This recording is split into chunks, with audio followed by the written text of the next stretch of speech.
Subrayung no khatongui naisingui tongnai rok borok phan katal mannai. Borok toling haike bukrang fehelui kuchugo biranung. Borok khaprum phano lenglak. Borok khimphano belglak.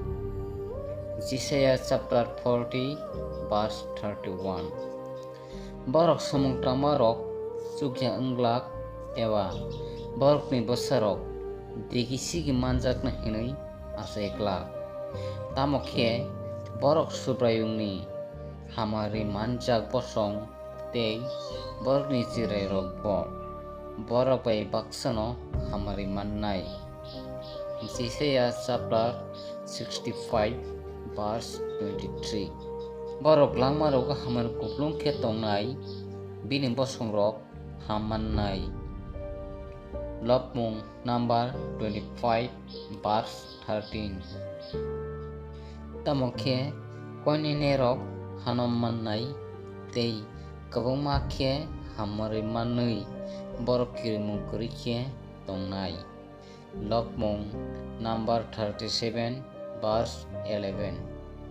Bo singho hai wakrupnai tei rokoui tongnai tei singho buri hai sabo bono sochoi mannai.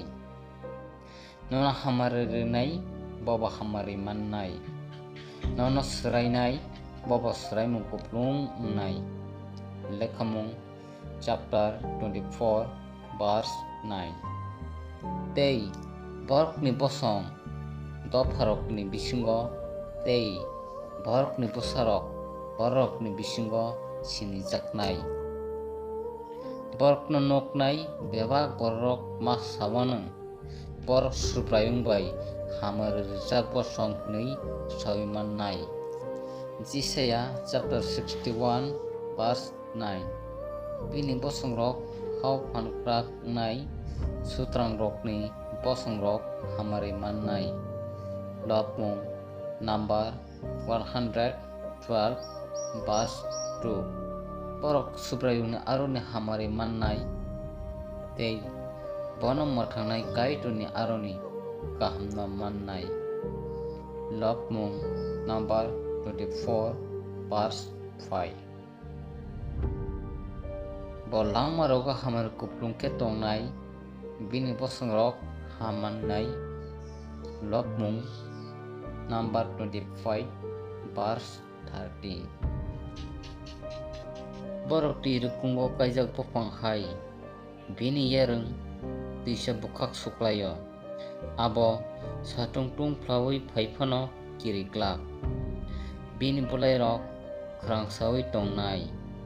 Wati phaya wngmani jorao phano bo wanaklak bo bwthai thaima bo choklak. Jeremiah chapter 17 verse 8. Borok hameroni kokbai tongya bo hamchajak bo sumchok gwnang rok bai himya eba buino hamya sanai rok bai achukya.